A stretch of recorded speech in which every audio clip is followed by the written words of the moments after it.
Yo, what is going on, everyone? My name is Nick, or the Notorious Fantasy, and in today's video, we are going to be going over every single game from week number 7. From the early slate till the later slate, there's actually the Sunday night breakdown that is already on my channel that I released last night, immediately following the Arizona Cardinals versus the Seattle Seahawks game, since I just felt like it was such a good game that I wanted to talk about instantly. So in this video, we're going to be going over the fantasy football implications of everything that happened in week 7, maybe some early waiver wire ads, some guys I'm thinking early right now that I might want to be trade targets inside of the trade target video that's going to be coming out a couple of days from now. So you guys get some nice insider info before some of it even comes out and we talk all about the game. And let me know down below which game was your guys' favorite game for week number 7 of the 2020 NFL season. That game may end up being the Bears versus the LA Rams that we have not seen yet that is playing tonight. So before I get into it, I'd like to ask that if at any point inside of this video that you guys end up enjoying, to please make sure to hit that subscribe button down below. Not only is it free, I put out content every single day to help you guys win that 2020 Fantasy Football Championship.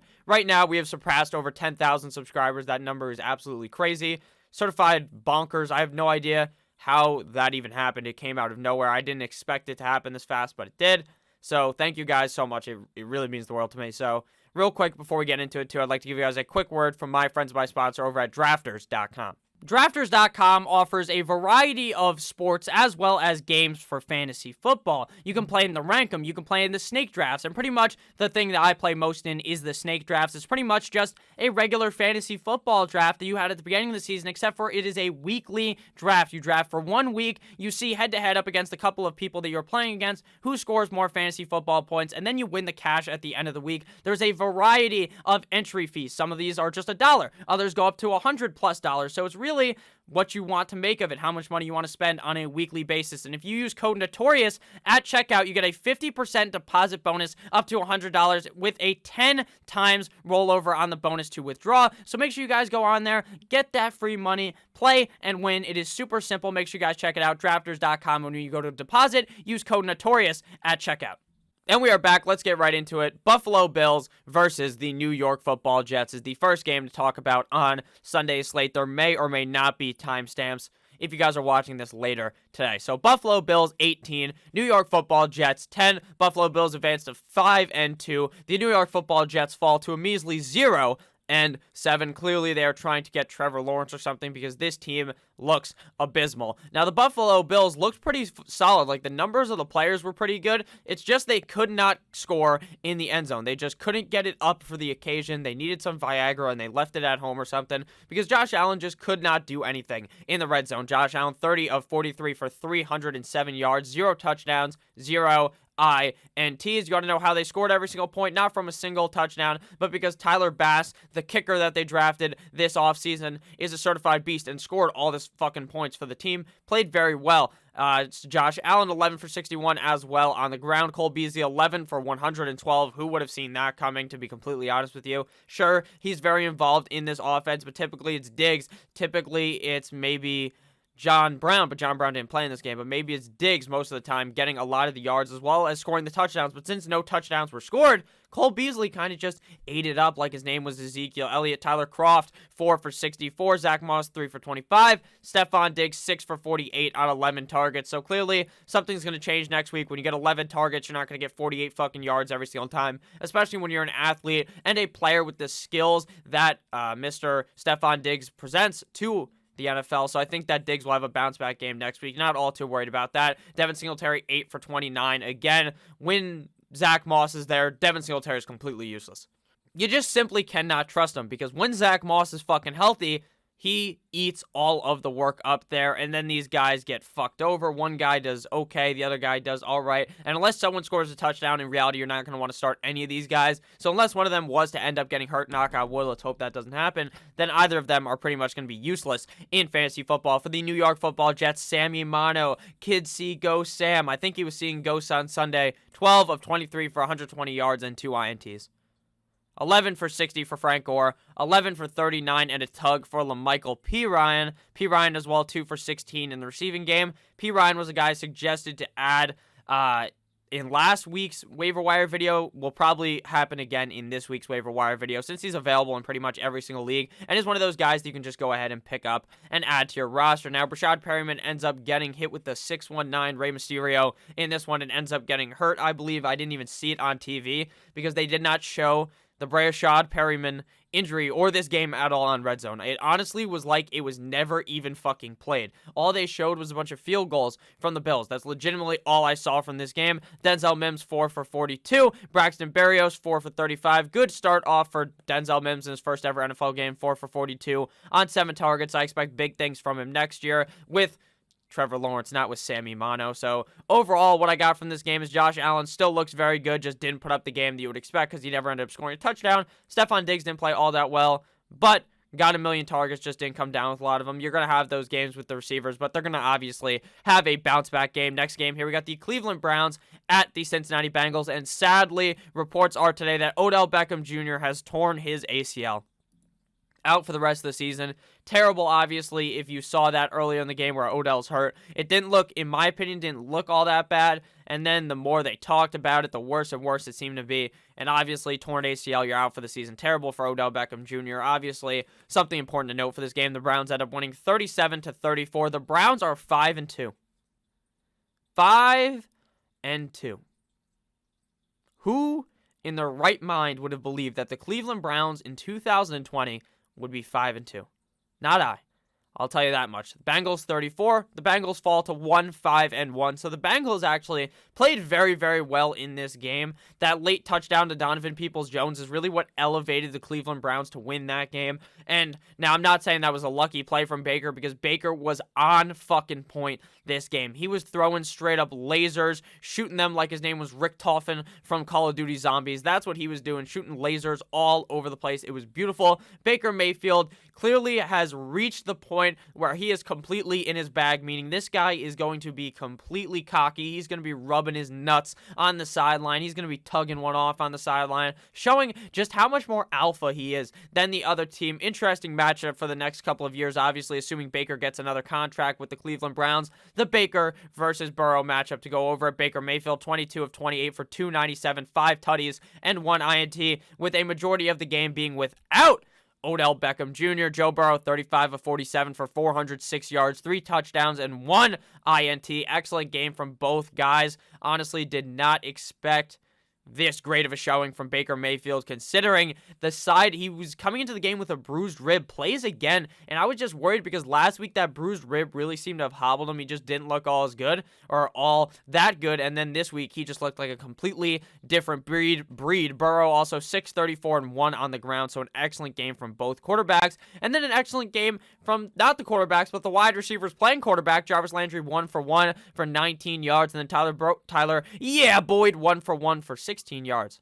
For the rushing game, Kareem Hunt saw 18 carries for 76 yards for the Cleveland Browns, as well as 3 for 26 on through the air and 1 total touchdown. So great game out of Kareem Hunt, a touchdown, around 100 yards. Excellent game from Kareem Hunt. Nothing too out of the ordinary from Mr. Kareem. Jarvis 2 for 4 in the rushing game. Nothing too interesting for the Bengals. 13 of 37 for Giovanni Bernard, as well as 5 for 59 and 1 touchdown in the receiving game. So Giovanni Bernard was the deal that I thought he was going to be, or put up the numbers I thought he would. Excellent game out of Giovanni Bernard. For the Cincinnati Bengals, I expect Joe Mixon to be back next week, but again, you never really know. With these guys, sometimes they sit out longer, which could actually be better for you because in reality, you don't want these guys to just rush back into these games and fuck themselves over by getting hurt again. So it could be a good thing, could be a bad thing, depending how you think about it. Tyler Boyd, 11 for 101 and 1 total tutty in this game. He took his pants down and took a nice shit all over Cleveland's chest, but they still ended up losing in the game. AJ Green actually shows up and does something. 7 for 82. Titty Boy T. Higgins, 5 for 71 on 5 targets and 1 total touchdown. Again, Giovanni Bernard in the receiving game, 5 for 59 and 1 touchdown. So an overall excellent game out of the Cincinnati Bengals. For the Browns, some guy that you guys probably do know if you've been following football for a while, but a guy that hasn't really made any moves as of recently in the NFL, Rashad Higgins of the Cleveland Browns, 6 receptions, 110 yards for 6 total targets and no touchdowns. Harrison Bryant, 4 for 46 and 2 touchdowns. D. PJ. Donovan Peoples-Jones, 3 for 56 and 1 total touchdown. Jarvis Landry, 5 for 48 on 6 targets. Now, it's crazy that after Odell ends up getting hurt, Jarvis Landry just doesn't really do all that much in this game. But now with Odell out, I really expect Jarvis Landry to put up a great rest of the season, so I wouldn't buy too much into that. David Njoku, after Hooper gets ruled out, 2 for 20 and 1 touchdown in this game. David Njoku is a very talented NFL tight end. It just kind of sucks for him that Hooper ended up showing up in town. Next game to talk about here, we got the Green Bay Packers at the Houston Texans. Now, the Cheeseheads end up coming away with this one 35-20. The Houston Texans just did not look like they were in this game at all. In the first half of the game, the Green Bay Packers the Houston Texans got the shit absolutely slapped into them, 21-0 going into half, and then the Houston Texans ended up putting it on later in the game. Deshaun Watson, 29 of 39 for 309 yards and 2 total tuggies. Aaron Rodgers, Mr. Discount double check after disappointing up against Tampa Bay. Tom Brady last week put his car into overdrive, put his system into overdrive. He was going at ludicrous speed. 283 yards, 4 total tuggies in this game. Jamal Williams comes in relief of Ron Jones, who did not end up playing in this game. 19 of 77 and 1 total touchdown, as well as 4 for 37 through the receiving game. Now, Davante Adams here did his best impression of Muhammad Ali. He hit the Houston Texans so fast they couldn't even see straight. Swing like a butterfly, sting like a bee. That's the type of deal that Davante Adams was doing here. 13 receptions on 16 targets, 196 yards, and 2 total touchdowns. He individually bitch slapped, forehand and backhanded all over that Houston Texans defense. This is the most beautiful, one of the best receiving games I've ever seen, besides Tyler Lockett, who doubled it up on Sunday night and played just as well. Davante Adams took a hefty load like the garbage bags all over that Houston defense. It was beautiful. This is what we expect Davante Adams to do on a weekly basis. Not 200 yards, not 13 plus fucking receptions, but something big. That's what I expect out of Davante Adams on a weekly basis, and he came in here and returned that value. This week, Jamal Adams, 4 for 37.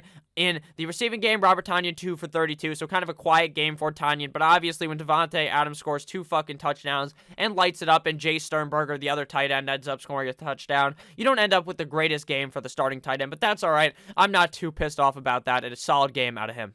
David Johnson, 14 for 42, as well as 4 for 42, and a touchdown in the receiving game, so he salvages his day through the receiving game. Randall Cobb, 8 for 95, and no touchdowns. Will Fuller, 3 for 35, and once you thought this motherfucker returned down to earth, he finally had that bad game that we dub Will Fuller as. This guy is streaky like the shit stains in my underwear. That's what Will Fuller is. He does really good and then really bad. That's how we kind of personified this guy in the past. Now, he's the complete and utter opposite. This guy is consistency week in and week out, and he proves it again with a touchdown in this game to save his day. Brandon Cooks, 7 for 60, so not the game we've seen out of Cooks recently, but still a very good game out of Brandon Cooks to definitely make you very confident in starting him in your lineup. Duke Johnson, the other Johnson, 5 for 43 in the receiving game. Kenny Stills, 2 for 34 in this one, so nothing too important in this one. The Packers stay the Packers. You had to expect them to lay the smackdown, brother, like the Hulkamaniac, Hulkster, Hulk Hogan in this one, because they lost to Tampa last week. They definitely were not going to let this one get close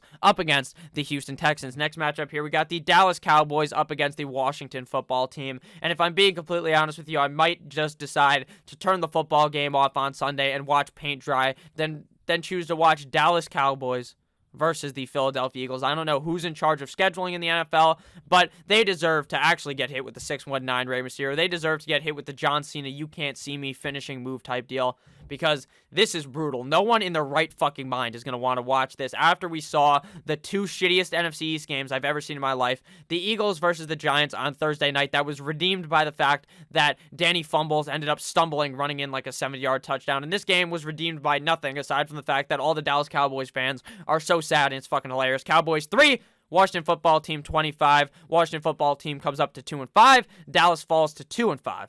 Dalton was not looking too hot before he ended up getting hurt. Gets concussed in this game from a helmet-to-helmet hit that looked very fucking dirty. It looked like some of those websites that you go on that aren't YouTube. It's the other kind of tube. That's how dirty it was. So, I don't know, man. Dalton seems like he's not going to play next week. Ben DiNucci looks like he's going to be playing. That doesn't sound very good for the Cowboys. Zeke, 12 for 45. I mean, I understand that I don't sound super hyped up about this game. I'm not really throwing in so much enthusiasm, but that's because this game was so fucking boring. It was so bad. Like, there's nothing to be excited about. That's why I'm just going to read the stats off and kind of get out of this game and talk about a more exciting game next.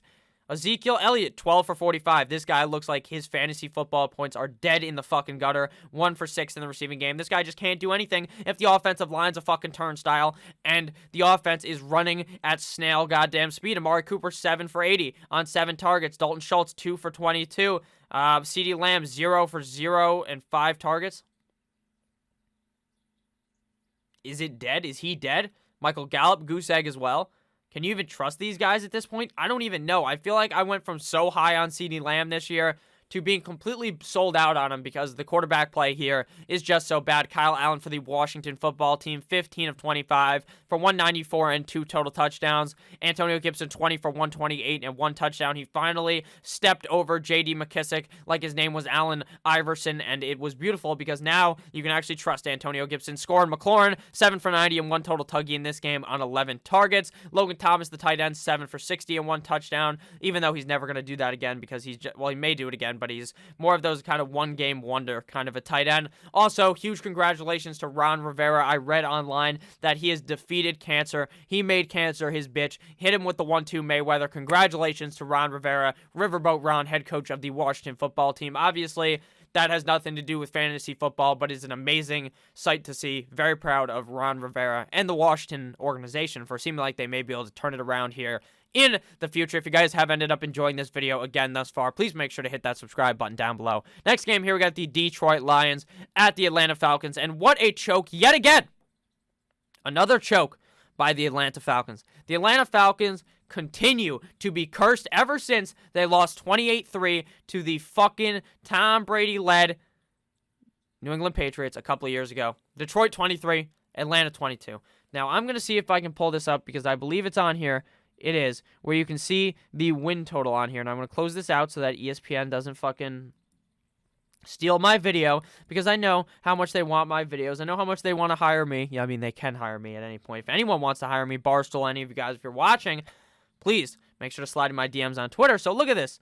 All right, it's looking like, it's looking real close, right? Any team could really win at any point in this game. And then right at the end of the game, it is as we would describe, a 92% chance, 96% chance that they're going to win. Todd Gurley is literally, all he has to do is fall on the 1-yard line, but his forward momentum pushed him forward. So I don't necessarily blame him for the loss, but you have to blame him because he knows he has to go down. He's done it in the past for the Rams. A couple of years ago, this motherfucker fell on the 1-yard line instead of running into the end zone because it was a smart football play. He won the football game, but at the cost of our fantasy hearts. This time, he chose fantasy over fucking reality and ended up scoring a touchdown. And then that led to a 100% chance of the Detroit Lions winning because they walked down the field, they moseyed on down there, and they ended up scoring. So to discuss this game, boy, oh boy, was this a different sight for the NFL.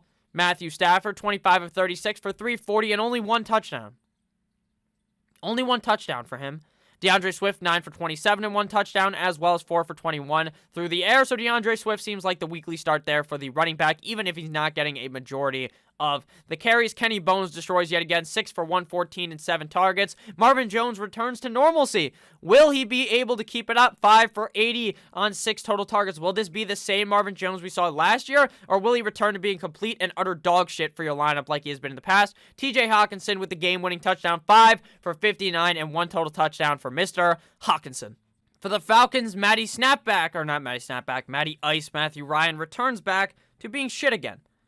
Not really shit. I mean, he still put up an okay game, 31 of 42 for 338 and 1 touchdown, but he wasn't scoring multiple touchdowns in this one, which was kind of sad because this matchup would be a very easy matchup for him to do good in, and he doesn't. So I'm still going to continue to trust Matt Ryan, but this one was kind of a nice dagger straight to my fucking heart when I thought he would do good. In this matchup, Todd Gurley, 23 of 63 for 2 total touchdowns. In this one, an amazing game out of Todd Gurley. This guy's clearly just re-envisioned in Atlanta. For some reason, his knee arthritis just doesn't affect him anymore, and he's running quite well. So very proud of Todd Gurley, a guy that I heavily doubted due to the knee injury, due to not knowing how much work he's going to get. Apparently, he gets a lot, and he played very well in this game, even though he cost the team the win.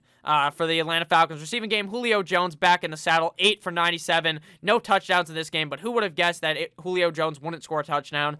Everyone, because he never fucking scores touchdowns, aside from last week when he scored 2 total touchdowns in this game. Calvin Ridley, 5 for 69. Very nice. Out of Calvin Ridley and 1 total touchdown. Hayden Hurst, 6 for 68, 1 yard off of being very nice. Russell Gage, 6 for 64. So a very solid game out of this Atlanta offense, even though they ended up losing the game. Because, again, this defense sucks complete and utter wee-wee when it comes to closing out a game. Next matchup here, we got Teddy Two Gloves and the Carolina Panthers up against the New Orleans Saints. The New Orleans Saints win 27, Panthers 24. The Panthers fall to 3-4 like the defense, and the New Orleans Saints revive the record and go to 4-2, 3-1 at home. Teddy Bridgewater, 23 of 28 in this game, 254 yards and 2 total touchdowns in a revenge game up against the New Orleans Saints. At one point, they had this very cute moment on the sideline where Teddy Bridgewater runs out of bounds, and then he lands on the bench, and he just so happens to land in the middle of Drew Brees and Taysom Hill. It's like one of those fucking stupid movie scenes from a Disney movie, but it happened in real life. He looked pretty good in this game. Mike Davis,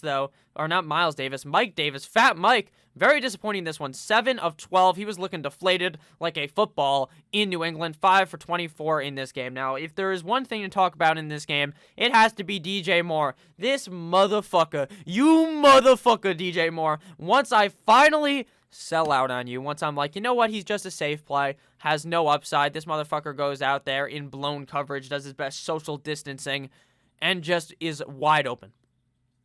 I've never seen someone more open than that. There was no one in the vicinity of him. He was all the way near the end zone, and there was no one even near the fucking Saints logo in the middle of Mercedes-Benz fucking dome.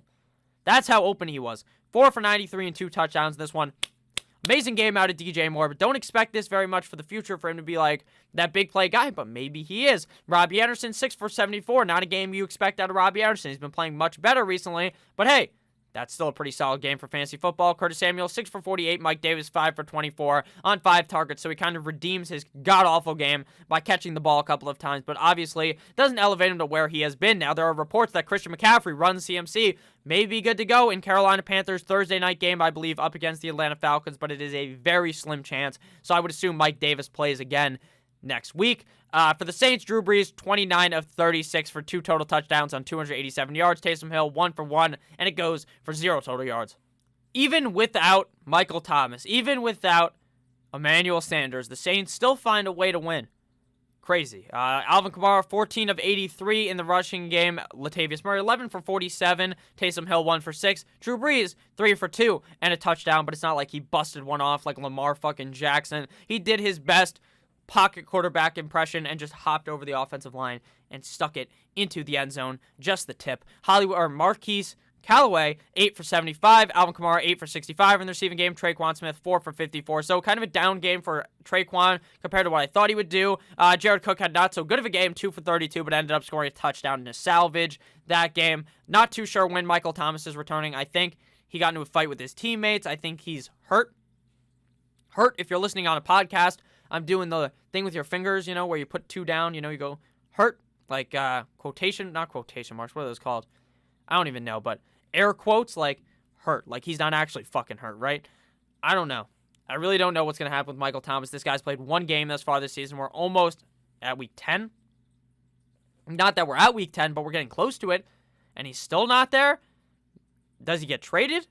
I don't know. I really have no idea. But the Saints still rolling without MT or Emmanuel Sanders. Next game here, we got the final team that is undefeated. There's still more games here. This Pittsburgh Steelers 6-0 defeat the formerly 5-0 Tennessee Titans, now 5-1, 27-24. Big Ben Roethlisberger did his best Big Ben away impression and threw a couple of picks. 32 of 49 for 268, 2 touchdowns, and 3 INTs. Ryan Tannehill, one of the better quarterbacks in the NFL, in my opinion. No one else, actually, a lot of people believe that now because I think the narrative for Ryan Tannehill has spun from him being so underrated to people thinking now.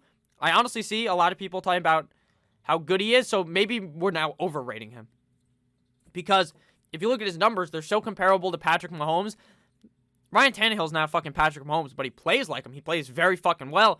So I'm not trying to knock Ryan Tannehill. I'm just saying I think we may have bought so far into Ryan Tannehill, maybe now at this point. 18 of 30 for 220 yards and 2 total touchdowns. Derrick Henry 20 of 75 and 1 total tuggy in that game. A.J. Brown yet again slicing and dicing through a defense like his name was O.J. Simpson. 6 of 153 and 1 total tuggy in this game for A.J. Brown. I projected a huge game here up against a tough Steelers defense, and he did just that. Corey Davis 6 for 35 and 1 total touchdown on his bounce back game. It was like Jordan's flu game, but instead it was Corey Davis's Rona game. He had the goddamn cocoa, but now he's bike in action and played quite well. I expect him to be a solid asset for your team going forward. James Conner 20 of 82 for the Pittsburgh Steelers. No touchdowns though, but 3 for 29 in the receiving game to have a pretty decent game there. Anthony McFarland 1 for 6. All the running backs don't really get any usage unless James Conner is hurt, but Benny Snell 2 for 2 and 1 touchdown, kind of vultured James Conner. Juju Smith-Schuster, Boo-Boo Smith-Schuster is what I was trying to call him. That's what Antonio Brown called that motherfucker on Twitter one time after he had a bad game and Antonio Brown was cut from the team and when he was on like the Raiders or something. Or actually, no, it was last year when he just was not on a team. Juju 9 for 85. Can you trust Juju for the future? I have no idea. I frankly have no clue if you can trust Juju or not going forward. Personally, would I? Probably not. Will I still play him? Yes, but do I feel ultra confident? No. Deontay Johnson. This motherfucker again hurt. 9 for 80 and 15 targets. When he's healthy, you have to play him. And I was wrong this week on him. I was very wrong. I thought that Chase Claypool had completely stolen his goddamn job, but he didn't. When Deontay Johnson was healthy, he was the guy getting a majority of the targets, and then he gets hurt at the end of the game. So hopefully he's good to go for next week, the next game they play, because I am very bought in on Deontay Johnson. Again, Eric Ebron 6 for 50, James Conner 2 for 29, and then Chase Claypool 1 for -2 on 1 target. What an absolute turn of events, going from the leading wide receiver on the team, getting so many targets, demolishing Juju Smith-Schuster's career, to getting targeted so little. It really was confusing. I do expect a bounce back for him, though, in the future. That's not some type of game where it just puts a dagger in the guy's fucking rest of his season. He'll be fine, especially if Deontay Johnson is banged up and continues to get banged up like he has all fucking season. Next game here, we got the Tampa Bay Buccaneers 45, Las Vegas Raiders 20. Tampa Bay, Tom Brady was slinging the rock all over the yard in this game. Tom Brady, 33 of 45 for 4 total touchdowns and 369 yards. Meanwhile, in some other dimension, San Francisco 49ers are kicking the ever-living shit out of the New England Patriots. Meanwhile, Tom Brady is slinging the rock, dissecting that defense like a frog in a fucking high school laboratory. Leonard Fournette, 11 for 50, 0 touchdowns. Ronald Jones, 13 for 34, 1 touchdown. Tom Brady, 1 for 1 and 1 touchdown, so 5 total tuggies on the game for Tom Brady. So what do we do now with Rojo and Leonard Fournette? Right? Now you have no idea which one to start. Ronald Jones gets the majority of the touches, but is that enough? It was only 2 more. What do you do now? I mean, I continue to start Rojo over him, but if something bad happens again and Leonard Fournette starts leading again in the touches, I just run away.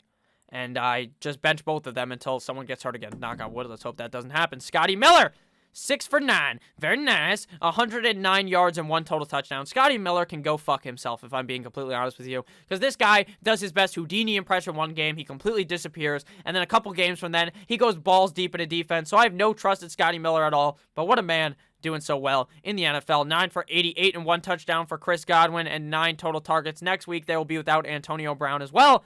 But for the future, Abe Bizzle is going to be getting his first ever start a couple of weeks from now in week number 9, I believe, is the first week that he can actually play. Rob Gronkowski, 5 for 62 and 1 total touchdown. So he's a guy that you have to start on a weekly basis now. I wasn't too sure about believing it, but now I do. The guy's going to be scoring touchdowns. Leonard Fournette, 6 for 47 and 0 touchdowns in the receiving game. 1 for 2 for Ronald Jones. So Leonard Fournette very heavily dominating the receiving game out of the 2 running backs. For the Raiders, Derek Carr, 24 of 36 for 2 touchdowns and 1 INT and 284 yards. Jalen Richard, 7 for 24. Josh Jacobs, 10 for 17. 3 for 14 in the receiving game. Very bad game out of Jacobs. The offensive line coming back and not being completely beat up because I thought they all had Rona and then they didn't. Kind of made me think, you know what, he's going to have a decent game. And I was wrong. The Buccaneers defense was all over Josh Jacobs' ass. I expect bounce backs, though, in the future. That's not how Josh Jacobs plays.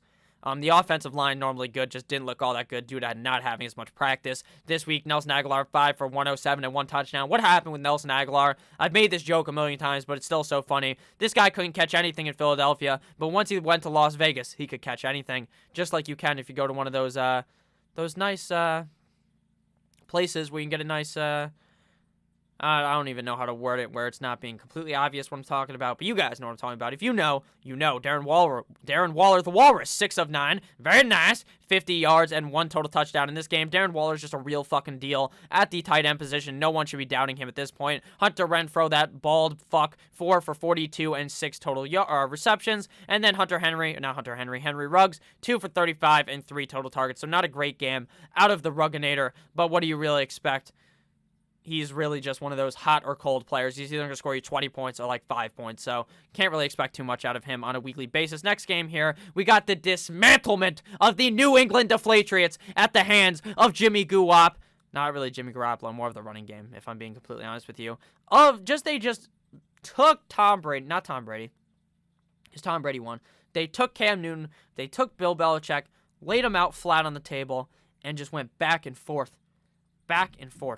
One guy's ass to another, in just railing them, belittling them. This was hilarious. This was the funniest game of the year. 49ers 33, Patriots 6. What a shame if you're a Patriots fan. What a fucking shame. 2-4? 2-4? Are you kidding me? Things are looking bright here for the Miami Dolphins. My team in the NFL. Now, I'm not saying they're going to win the division or something, but maybe they could beat out this garbage-ass Patriots team.